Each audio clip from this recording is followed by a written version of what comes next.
आज इस ऐतिहासिक भीड़ और भीड़ के उत्साह को देखकर एक बात तो तय है, एक बात तो स्पष्ट है कि अब वो दिन दूर नहीं जब मेरा बिहार फर्स्ट बनेगा और बिहारी फर्स्ट बनेगा। आज आप लोगों की ये उपस्थिति विपरीत परिस्थितियों में भी आज इस उत्साह के साथ आप लोग लाखों की संख्या में यहां उपस्थित हैं। ये मेरे उस संकल्प को और ज्यादा मजबूत करता है जिस संकल्प के साथ मैं राजनीति में आया था, जिस संकल्प के साथ मेरे नेता, मेरे पिता आदरणीय रामविलास पासवान जी ने मुझे लोक जनशक्ति पार्टी रामविलास की जिम्मेदारी देने का काम किया था।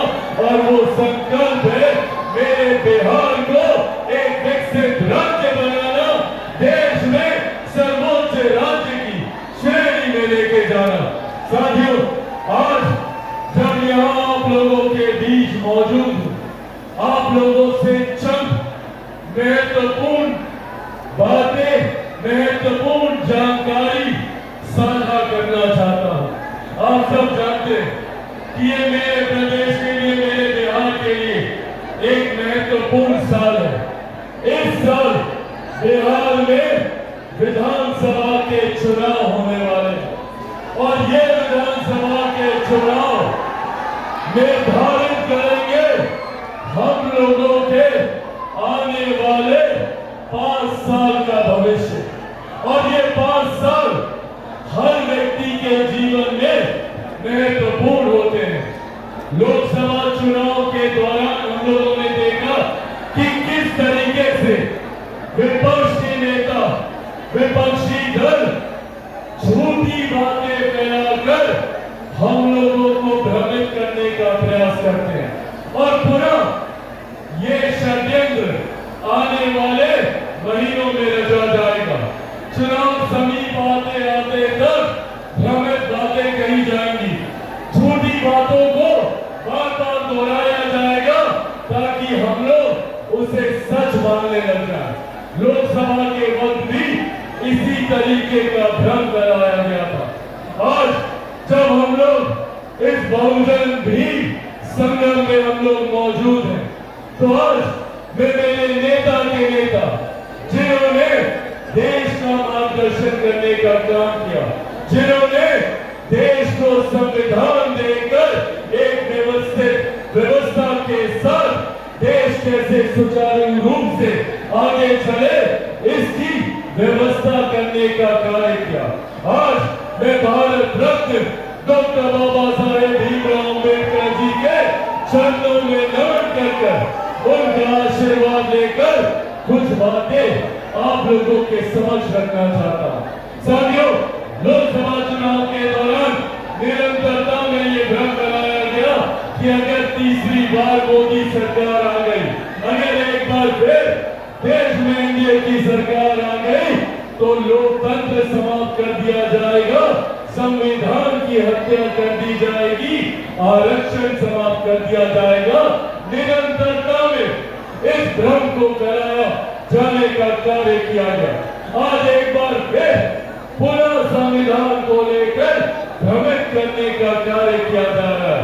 पर ये बातें हम लोगों को जानना जरूरी है कि जो लोग आज संविधान की हत्या की बात करते हैं, सही मायनों में अगर देश में किसी एक कालखंड में अगर संविधान की हत्या की गई थी तो वो 1975 में आपातकाल लगाकर सही मायनों में संविधान की हत्या करने का काम कांग्रेस, उनके नेता और उस वक्त की प्रधानमंत्री इंदिरा देवी जी के द्वारा की गई थी। उस वक्त सही मायनों में इंदिरा गांधी के द्वारा लोकतंत्र की और संविधान की हत्या की गई। उस वक्त का दौर और जितने लोग आज इस तथाकथित इंडी अलायंस का समर्थन करते हैं, पूछने की जरूरत है इन लोगों से कि क्या आपातकाल के ये लोग भूतभोगी नहीं है। पूछे राजद के नेताओं से जो आज कांग्रेस की सरकार का समर्थन करते नहीं करते, पूछे इनसे कि भैया आपातकाल के वक्त क्या ये जेल नहीं गए थे? क्या राजद के वरिष्ठ नेता ये लोग जेल नहीं गए थे? आज नेता प्रतिपक्ष बिहार में सवाल करते हैं हम लोगों की केंद्र की सरकार से, संविधान को लेकर, लोकतंत्र को लेकर। पूछिए इनसे कि आपातकाल के वक्त जब जयप्रकाश नारायण ने संपूर्ण क्रांति का नारा दिया था, जिसमें नेता प्रतिपक्ष के पिताजी भी उसमें साथ में थे, तो वो नारा किसके खिलाफ था? जयप्रकाश जी का वो संपूर्ण क्रांति का नारा इस कांग्रेस की सत्ता को, सरकार को उखाड़ फेंकने के खिलाफ है। पर आज जब कांग्रेस के नेता राहुल गांधी जब बिहार आते हैं तो हाथ में एक लाल रंग की संविधान की किताब को बार बार लहराने का काम करते हैं। पूछिए उनसे कि भैया कब आप माफी मांगिएगा लोकतंत्र की हत्या करने के लिए? कब आप माफी मांगिएगा संविधान की हत्या करने के लिए? राहुल गांधी जी को ये जवाब देना होगा।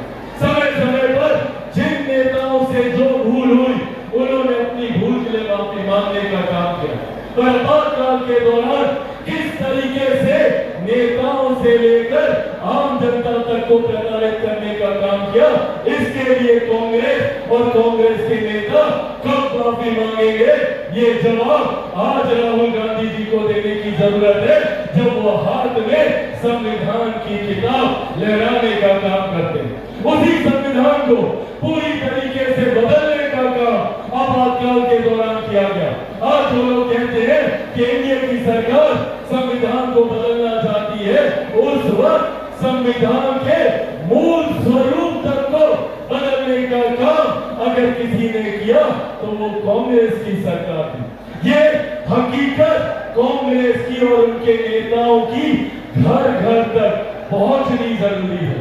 याद करें उस आपातकाल का वो दौर जितने बुजुर्ग यहाँ पर मौजूद है, किस तरीके से युवाओं को, जिसमें अधिकांश अनुसूचित जाति जनजाति से आने वाले युवा थे, गरीब वर्ग से आने वाले युवा थे, पिछड़ा वर्ग से आने वाले युवा थे, अल्पसंख्यक समाज से आने वाले युवा थे, किस तरीके से जबरन उन्हें पकड़कर उनकी नसबंदी कराई जाती थी, किस तरीके से उनके ऊपर अत्याचार किया जाता था।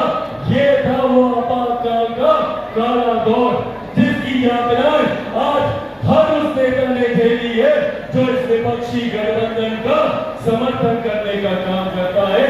ये है सत्ता की लालच, ये है सत्ता का सुख, जिसके लिए ये तमाम नेता अपने सिद्धांतों को भूलकर कांग्रेस का नेतृत्व स्वीकार करने की मंशा रखते हैं, ताकि ये अपनी महत्वाकांक्षाओं को पूरा कर सके। और जब बिहार आते हैं तो ये तमाम नेता कांग्रेस के नेताओं का स्वागत करते हैं। बताए तेजस्वी जी कि क्या आप राहुल जी से आपके पिता के साथ हुए अत्याचारों के लिए माफी मांगने को कहेंगे? क्या आप राहुल जी से पूछेंगे कि क्यों इतने लंबे समय तक पिछड़े वर्ग से आने वाले लोगों के साथ अन्याय करने का काम किया? मंडल कमीशन की रिपोर्ट 10 साल तक इंदिरा जी के पास और उसके बाद राजीव गांधी जी के पास ठंडे बस्ते में पड़ी है। 79 में मंडल कमीशन की रिपोर्ट आई थी, पर मंडल कमीशन की उस रिपोर्ट को लागू करने का काम किया गया तो वो वीपी सिंह जी की सरकार में था, जिसमें भाजपा समर्थन कर रही थी। और मेरे नेता, मेरे पिता आदरणीय रामविलास पासवान जी उस सरकार में श्रम एवं कल्याण मंत्री होने की हैसियत से उन्होंने इस मंडल कमीशन की रिपोर्ट को लागू करने का काम किया। पूछेंगे सवाल तमाम विपक्ष के नेता जो आज इस तथाकथित इंडिया अलायंस का समर्थन करते हैं कि क्यों इन लोगों ने मुसलमानों के साथ अत्याचार करने का काम किया। आज मेरे कई मुसलमान भाई पटना में धरना दे रहे हैं वोट के खिलाफ कि जो संशोधन हुए, जबकि जो संशोधन किए गए वो गरीब मुसलमानों को उनका हक दिलाने के लिए किए गए, जिसका समर्थन राजद तेजस्वी यादव करते तो पूछे तेजस्वी जी से कि भैया जब तुर्कमान गेट दिल्ली में आपातकाल के दौरान खाली कराया गया, जिसमें हजारों लाखों की संख्या में मुसलमानों को विस्थापित कर दिल्ली के बाहर सड़क पर गाजियाबाद के पास फेंक दिया गया, क्या उसके लिए राहुल गांधी जी से राजद के नेता माफी मांगने को कहेंगे?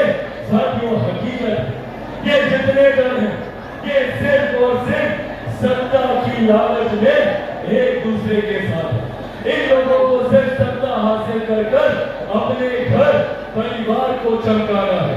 आज नेता प्रतिपक्ष तेजस्वी यादव बोलते हैं कि भैया हमको 20 महीने का समय दे दीजिए, हम 20 साल जितना काम करेंगे।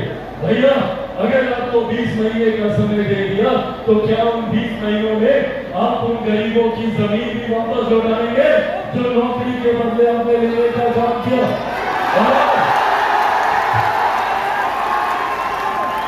और आज तो आप और नौकरियां देने का वादा कर रहे हैं, तो क्या और जमीन हासिल करने की सोच है आपकी? आप कहते हैं कि हम कलम मार देंगे। सोच लीजिए, एक बार नौकरी दिए थे तो उस वक्त उसी कलम से अपनी जमीन अपने नाम लिखवाए थे, और एक बार तो सोचिए इस बार क्या क्या अपने नाम लिखवाएंगे। इसीलिए साथियों, आज आप लोगों से यह आग्रह करने आए, जरूरी है एक ऐसी सोच के साथ जुड़े रहना जो सही मायनों में विकास की बात करती है, जो जात पात धर्म मजहब से उठकर 14 करोड़ बिहार वासियों की बात करती हो, बिहार को विकसित बनाने की बात करती हो। आज जब चिराग पासवान वापस बिहार लौटना चाहता है तो कईयों को तकलीफ होती है, कईयों की चिंता बढ़ती है, क्योंकि ये वही लोग हैं जिन्होंने 90 के दशक में लाखों बिहारियों को पलायन करने पे मजबूर किया। और आज जब वो बिहारी वापस अपने राज्य आना चाहते हैं तो इन विपक्षी नेताओं को तकलीफ होती है। आज पुनः एक साजिश रची जा रही है चिराग पासवान को रोकने के लिए। एक वो दौर था जब चिराग पासवान ने 2020 में बिहार पर बिहारी बस का नारा दिया था, उस वक्त साजिश रची गई थी चिराग पासवान को समाप्त करने के लिए, घर पार्टी परिवार सब कुर्बानी का काम किया। और आज पुनः वही साजिश रची जा रही है क्योंकि चिराग पासवान ये चाहता है कि अपने राज्य वापस आए, अपने परिवार के पास वापस आए और यही रहकर आप लोगों के साथ मिलकर बिहार को बस और बिहारियों को बस। तो आज ये तमाम पुनः सब लोग एकजुट हो गए हैं चिराग पासवान को रोकने के लिए। क्यों इतना डरते हैं ये लोग चिराग पासवान से? क्यों इतनी तकलीफ है चिराग पासवान के आने? क्यों?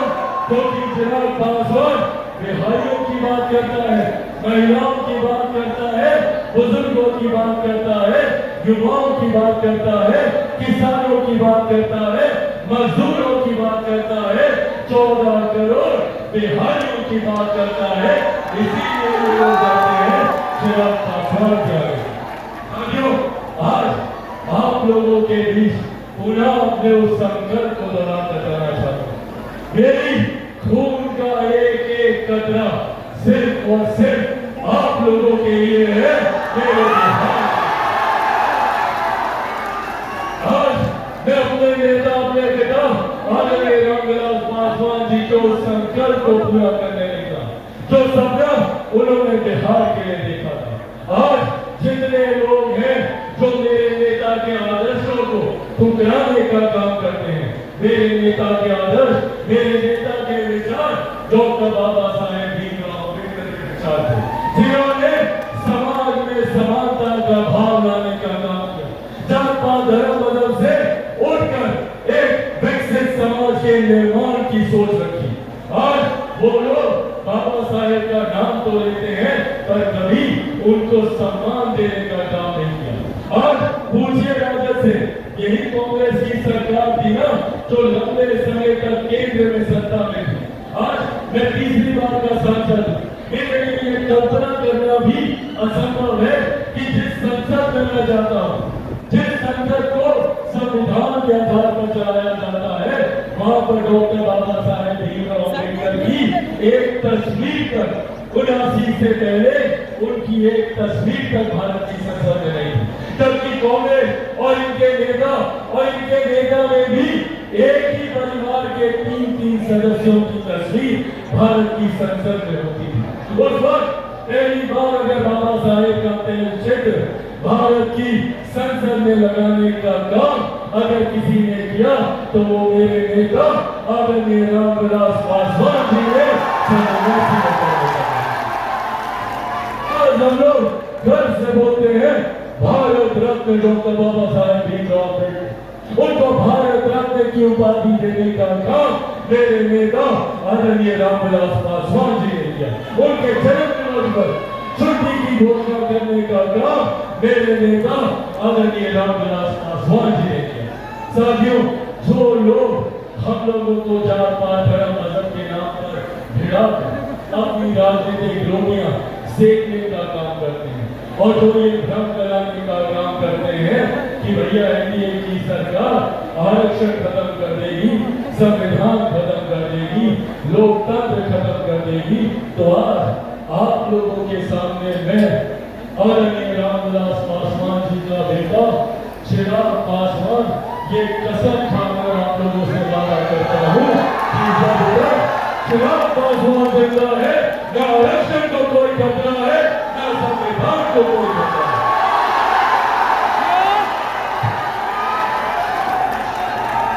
खतरा है तो सिर्फ असामाजिक ताकतों को, उनको खतरा है तो आपराधिक सोच वाले लोगों को, जो लोग अपनी महत्वाकांक्षाओं को पूरा करने के लिए, अपने घर को आगे बढ़ाने के लिए, अपने परिवार को आगे बढ़ाने की सोच रखते हैं। खतरा है तो इन लोगों को खतरा है। साथियों, मुझ पर कितनी भी ताकत ये लोग आजमा रहे, इन्होंने मेरे घर को तोड़ा, सोचा चिराग पासवान टूट जाएगा, नहीं टूटा। मेरे परिवार को तोड़ा, सोचा चिराग पासवान टूट जाएगा, नहीं टूटा। मेरी पार्टी को तोड़ा, सोचा चिराग पासवान टूट जाएगा, नहीं टूटा। क्योंकि जो लोग ये सोचते हैं कि इन बातों से चिराग पासवान टूट जाएगा, वो लोग भूल जाते हैं कि चिराग पासवान एक शेर का बेटा है, ना टूटने वाला हूँ, ना झुकने वाला हूँ, और डरता तो भैया मैं किसी से नहीं।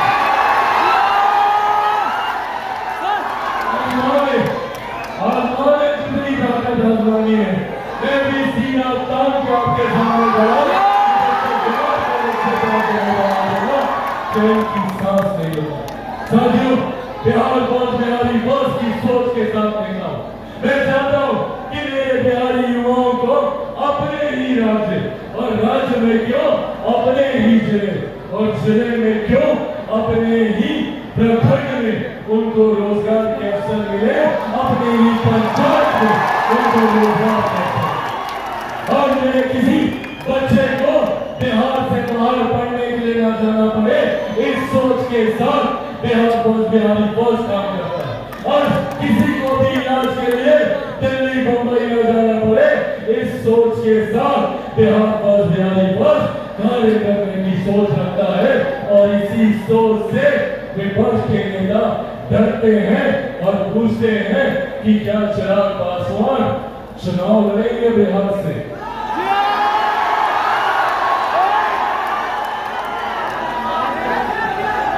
हाँ, मैं चुनाव लड़ूंगा।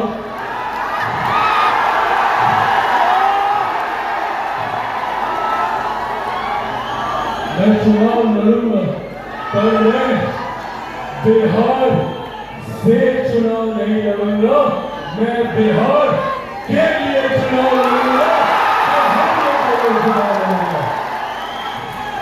और चिराग पासवान 243 सीटों पे हर जगह चिराग पासवान बनकर बिहार को बिहारी बस की सोच को मजबूत करने के लिए चुनाव लड़ूंगा।